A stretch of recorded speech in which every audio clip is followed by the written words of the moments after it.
Hi everyone, welcome to another NHD Quick Tip. Today we're going to be focusing on the question of what is the difference between an oral history and an interview with an expert. So we have a lot of myths here at NHD.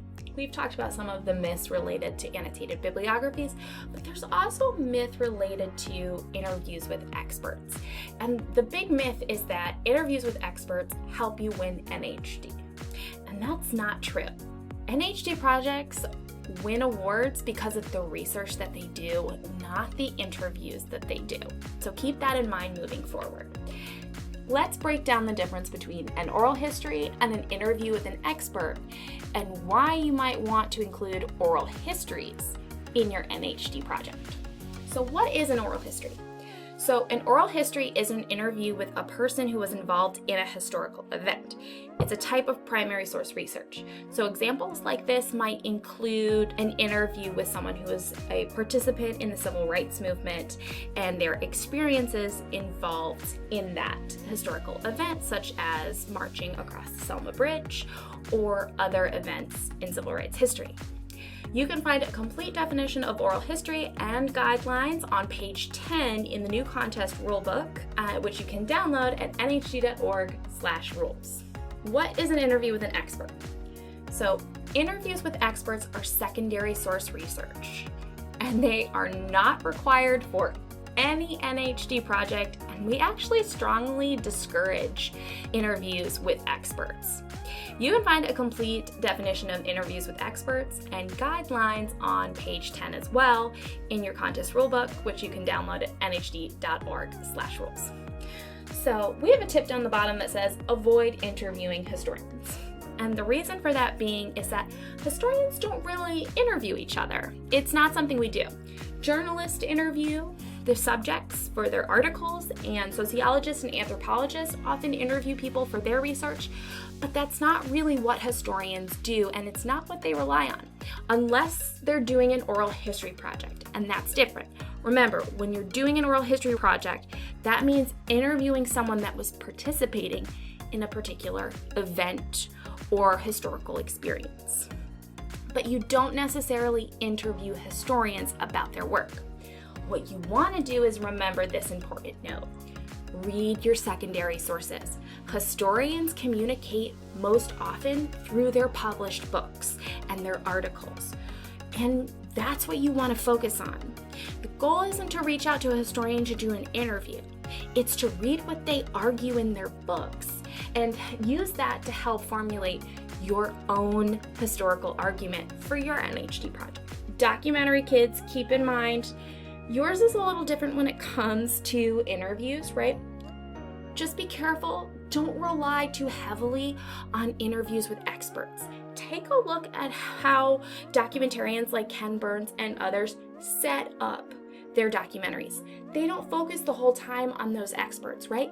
They focus on telling that story, showing what their argument is, and highlighting those sources that they found, whether it's audio, music, pictures, anything like that. The sources need to be able to carry the weight of your documentary, though we do understand that you do have to include interviews with experts at times.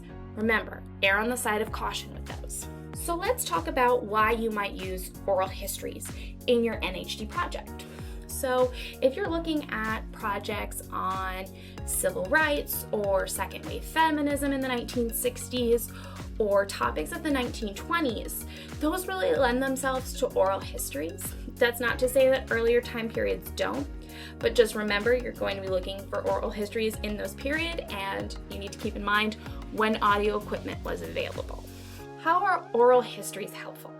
Well, they give us firsthand accounts, and they help show different perspectives, right? No oral history is the same because it's revealing that personal perspective of each person that's being interviewed.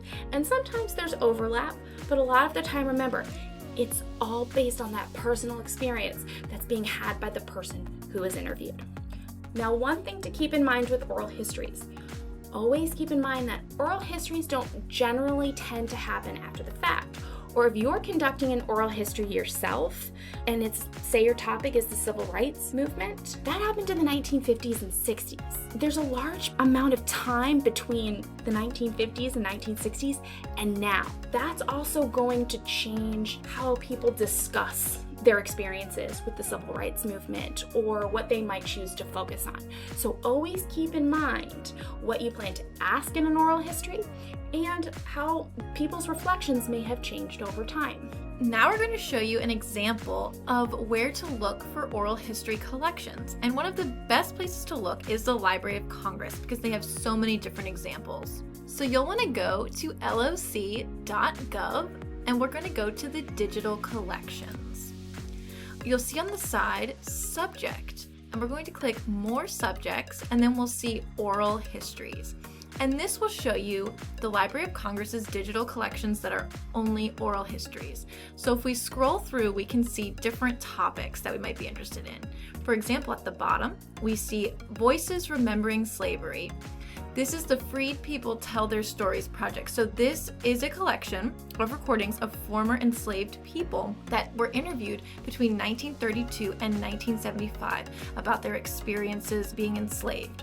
So you can listen to these oral histories to gain a more understanding if your topic is on enslaved people or focuses on this period of history in general. You can also go through and look at civil rights history. So this is a collection of oral histories with people who were active during the civil rights movements of the 50s and 60s. So don't forget to review oral histories and interview guidelines on page 10 in the new NHD rulebook. To do that, you'll just need to go to nhd.org/rules and you can check out that page 10 for yourself and learn all about the difference between oral histories and interviews.